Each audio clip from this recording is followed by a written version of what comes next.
Washington ডিসিতে চরম রাজনৈতিক অর্থনৈতিক চাপের মধ্যে পড়েছে ডোনাল্ড ট্রাম্পের প্রশাসন।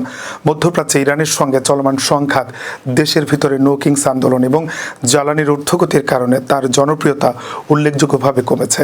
সাম্প্রতিক সমীক্ষায় ট্রাম্পের জনসমর্থন নেমে এসেছে প্রায় 36%।